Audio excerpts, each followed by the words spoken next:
the last version of I-star that we're going to do is a look and follow. So again, we're going to try and keep the big ball of the head completely still, and we're going to be moving our eyeballs, our face cameras around using their muscles.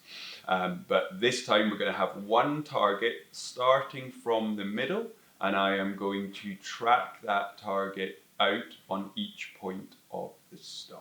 So I'm keeping my vision fixed right on it, and I'm moving the target initially left and right, keeping those eyes absolutely fixed the whole time on the target. This takes much more control and finesse of those muscles to move it slowly, and we can only move our eyeballs slowly when there's something to look at. So target moving up, and I'm following, and target moving down.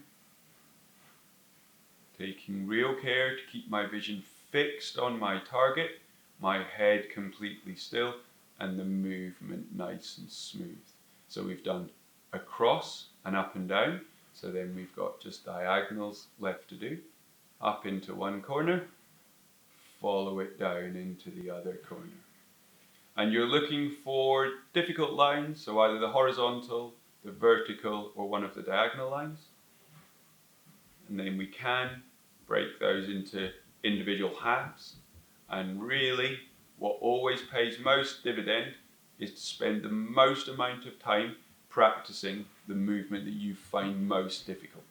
We're trying to even out the scores across the board, if you like. So you're trimming your lowest hanging fruit by practicing the movement that feels most difficult most often. If they're all about the same, then you can just practice around the star, and it's not that you should exclusively only ever practice your more difficult movements, but you should put more time, effort and concentration into those more difficult movements, so that in the end we're trying to get them all to feel as easy as each other.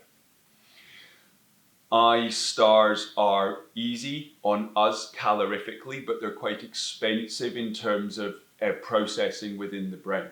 So it's important that we pay full attention when we're doing these things, but we don't expect ourselves to practice for very long. So as little as 20 seconds and no more than 2 to 3 minutes at a time when you're first playing with these movements. Rather do it a couple of times a day briefly than practice lots and lots all in one lump. Any errors that you can feel happening, we're trying to correct and improve those things. So be careful for those times where practice leads us to simply slip in to making the same error over and over again. You want to practice doing what you struggle with as well as you can, not practice the compensations your brain has already come up with for these issues.